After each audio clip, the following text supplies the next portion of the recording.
Une véritable fenêtre qui s'étend environ sur 30 mois, un peu plus, un peu moins, qui va de la conception 2 à 3 ans. De la conception à 2 à 3 ans, c'est une fenêtre où l'on dévie le moins, on considère comme étant une bonne vie, une vie en bonne santé, avant que s'incrémentent des facteurs essentiellement environnementaux qui vont permettre l'éclosion des pathologies qu'on vient de voir précédemment, qui vont exploser carrément le gène. Donc plus on agit tôt, plus on a de chance d'infléchir la courbe et de ne pas voir apparaître de nouveaux fléaux de maladies non transmissibles, de maladies notamment métaboliques et cardiovasculaires, via essentiellement un facteur épigénétique sur lequel nous reviendrons. Vous pouvez retrouver tout simplement The Window of Opportunity.info ou Towns and Days pour avoir plus d'informations sur le concept plus général des mid-jours. Le concept est né il y a un peu plus de 30 ans, quand le professeur Barker, c'est 2 ans, un grand épidémiologiste anglais, qui avait retrouvé une surmortalité coronarienne essentiellement chez les patients nés dans les années 20 au Pays de Galles et en Angleterre, qu'il avait incriminé ça surtout à une dénutrition des années 21-25, c'est la course qu'il avait suivi, et qu'il avait rétribué, à tout seigneur, tout honneur, les premières descriptions à la première décennie du XXe siècle par Dr. Chaplin dans un livre de la Société new-yorkaise du cardiovasculaire médical, édité en 1908, qui parlait exactement de la biologie de l'alimentation du nourrisson. En réalité, je relis aujourd'hui, cet article-là de M. Barker vient d'être cité plus de 2000 fois. Ce n'est pas pour rien, parce qu'on sait très bien maintenant que sur le génome de l'enfant, ça incruste aussi bien le génome du père que de la mère, mais aussi on va avoir soit un environnement riche, protecteur, plutôt un environnement pauvre, délétère, sur lequel vont agir plusieurs facteurs. Et sur ce plan-là, nous pourrons agir soit en prénatal, soit en néonatal ou post-natal immédiat, ou plutôt ici dans les 2-3 premières années, avant d'atteindre le phénotype adulte définitif. Je ne parlerai pas ici de l'axe cerveau-intestin. Alors, je passe sur ça pour parler plutôt sur ça, sur le passage transgénérationnel, essentiellement via les ovocytes, mais aussi via le spermatozoïde, qui agissent directement sur les fœtus, le premier, sur lequel va s'incrémenter l'épigénétique, on verra tout à l'heure un petit peu lesquels, essentiellement vers le microbiote, on verra, qui vont être transmises de génération en génération. Donc on va sauter juste une petite génération, donc ça s'incruste dans le génome. Donc, dans ce qui nous concerne le plus, c'est-à-dire dans les 2-3 premières années, enfin 2-3 ans de ces 1000 jours, c'est la grossesse et les 2 premières années de vie. Vous avez les mauvais soins anténataux, la mauvaise alimentation, l'obésité, les mauvaises habitudes alimentaires et toxiques.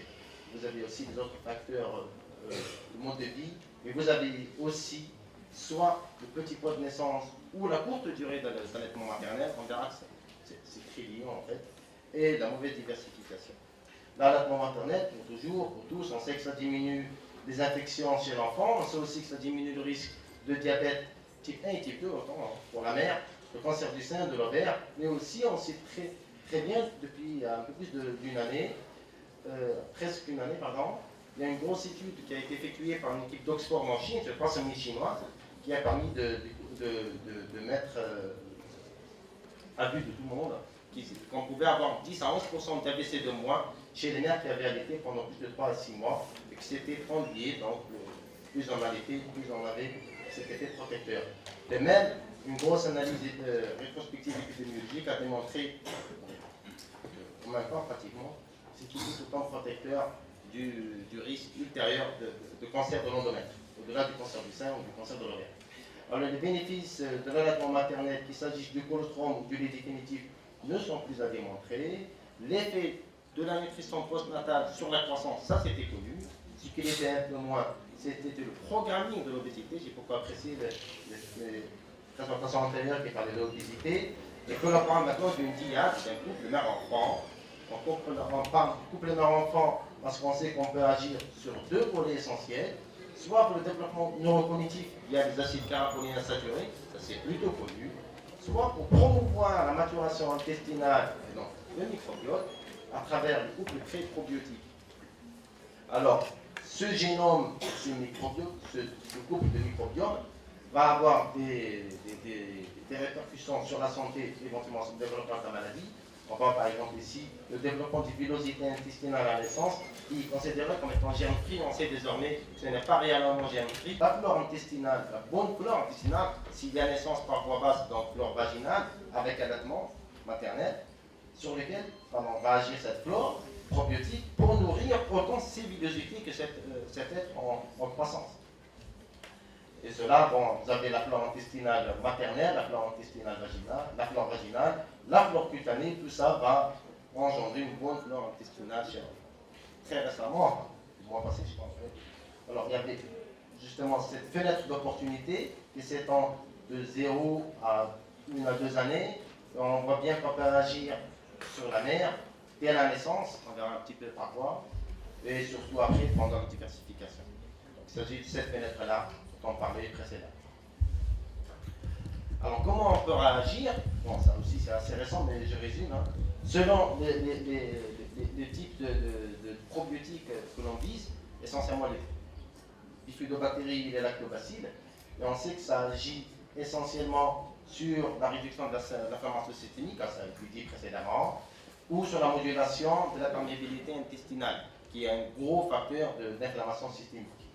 On peut aussi diminuer la flore délétère, essentiellement les firmicutes, mais pas que, par des processus essentiellement de méthylation d'ADN. Mais on peut aussi voir tous les processus d'épigénétique.